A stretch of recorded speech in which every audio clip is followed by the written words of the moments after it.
You know, what if the most important kind of security isn't about walls or weapons, but about something deeper, something inside all of us?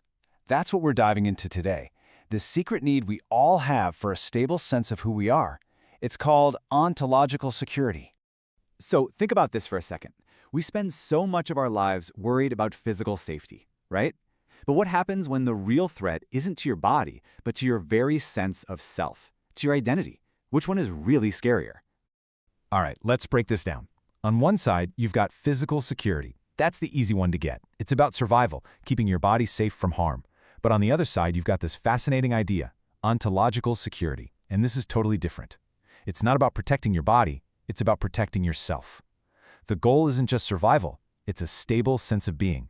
And the threats, they're things like anxiety, chaos, and that terrifying feeling of losing your own identity. So what is ontological security, really? Well, it's that quiet confidence that the you from yesterday is the same you today and will be the same you tomorrow. It's this feeling of continuity, of order, not just in the world out there, but inside your own head. It's the security of just being. So where did this pretty powerful idea even come from? Well, you might be surprised. It wasn't dreamed up in some government office or military think tank. Nope. Its origins are way deeper, in the study of the human mind itself. Okay, so this whole idea really comes from two brilliant minds. It actually started with a psychiatrist, R.D. Laing, that's him on the left. He was studying mental illness, trying to understand what it feels like to lose your grip on reality. And then this idea was picked up and just blown wide open by the sociologist Laing-Giddens on the right, who showed how this fundamental need for a stable self plays out across all of modern society. And this gets to the terrifying heart of it all.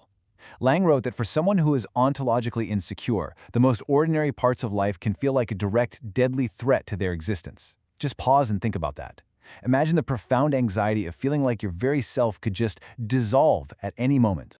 Giddens then took this and said, hey, this isn't just about extreme cases. We all deal with this. He saw modern life, with its constant change, globalization, all of it, as creating this kind of background hum of anxiety for everyone. So what do we do about it? Well, that's step 2. We build what he called a protective cocoon. Think about your routines, that morning coffee, the commute to work. They're not just habits, they are little rituals that help us fence off that big, scary, existential dread. And from there, step 3. All those routines, they give us the stable ground we need to build a consistent story about ourselves, what he calls our biographical narrative. All right, so we've got this incredible way to think about how we as individuals work.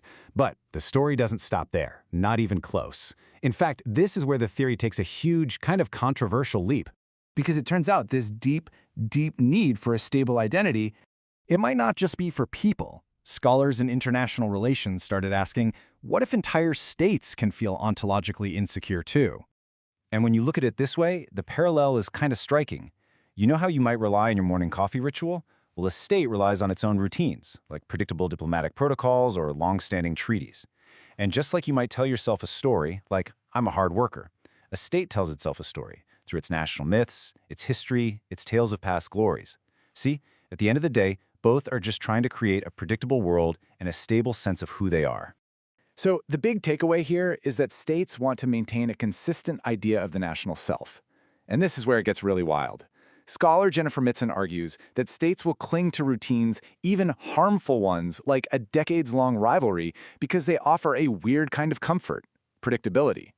A state might actually put this identity security ahead of its own physical safety.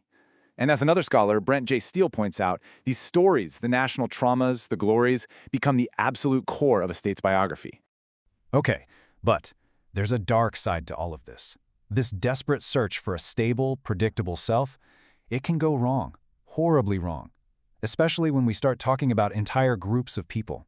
Because, let's be honest, one of the quickest, dirtiest ways to build an identity for us is to create a them. The search for a stable self can all too easily lead us to invent a threatening other. And there's a powerful real-world example of this from Katerina Kinval's research in India. She found that the anxieties that come with globalization, economic uncertainty, social change, can fuel a rise in religious nationalism. For some, creating a strong, stable Hindu identity provided a sense of security. But, and this is the crucial part, that process often relied on defining that identity against a demonized Muslim other. So what's the psychological trick that makes this happen? It's a process called abjection. It's a heavy term, but the idea is actually pretty simple. You take all the things you fear or dislike about yourself, the chaos, the weakness, the uncertainty, and you basically project it onto another group. You cast it out, making them the abject other, so that we can feel pure, orderly, and strong. As Kinval herself puts it, this is all about turning the other into an abject. It's a profound and often totally unconscious process of creating an enemy just so we can feel secure in who we are. So this all leads us to a really challenging question for our takeaway. If this is what it takes to feel secure, is this kind of security always a good thing?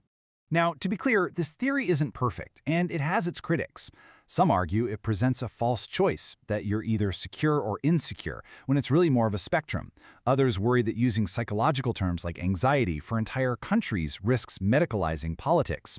There's also a concern that this focus on a stable identity can actually prevent positive change and growth. And, it's worth noting that a lot of this scholarship has historically focused on the global north. But even with those critiques, you just can't deny that ontological security is an incredibly powerful lens for making sense of our world right now.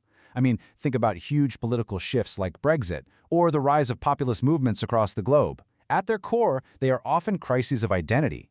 They're fueled by widespread anxiety about who are we in a rapidly changing world. It's a collective and sometimes desperate search for ontological security. And that leaves us with this final, unsettling thought to chew on.